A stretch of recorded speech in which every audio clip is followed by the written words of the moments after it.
ગાંધીનગરના મેયર મીરાબેન પટેલે પોતાની ગ્રાન્ટમાંથી 4 પીએચસી સેન્ટર ખાતે અત્યાધુનિક 2 પેથોલોજી મશીનો સહિત કુલ 8 મશીનોની જાહેરાત કરી હતી। વડાપ્રધાન નરેન્દ્ર મોદીના જન્મદિન નિમિત્તે કુલ ₹35 લાખની કિંમતના 8 મશીનો મેયરે ફાળવ્યા હતા। પ્રધાનમંત્રીના જન્મદિન નિમિત્તે એક પેડ માં કે નામ અભિયાન અંતર્ગત મનપા દ્વારા 3000થી વધુ વૃક્ષોનું વૃક્ષારોપણ કરાયું। સાથે સાથે અર્બન ફોરેસ્ટનું પેથાપુરના નવનિર્મિત તળાવ ખાતે નિર્માણ કરવામાં આવ્યું હતું। આ કાર્યક્રમમાં મેયરે વૃક્ષારોપણ કરીને ઉપસ્થિત સૌને આ અભિયાનમાં જોડાવા અનુરોધ કર્યો હતો।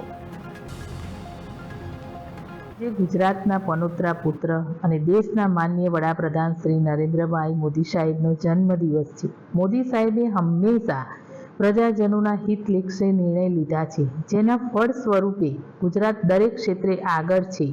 ત્યારે આજે મોદી સાહેબના જન્મદિવસ નિમિત્તે ગાંધીનગર વાસીઓની આરોગ્યલક્ષી સુવિધાઓમાં વધારો કરવા માટે મારા મેયર તરીકેની ગ્રાન્ટમાંથી લેટેસ્ટ ટેકનોલોજીવાળા બાયોકેમિસ્ટ્રી એનાલાઇઝર અને Alisa reader and washer pathology machine અર્પણ કરવામાં આવે છે। આ 2 મશીન કોબા, જુંડાલ, કુડાસણ અને સેક્ટર 24ના એમ કુલ 4 પીએચસી સેન્ટર ખાતે કુલ 8 મશીન અર્પણ કરું છું।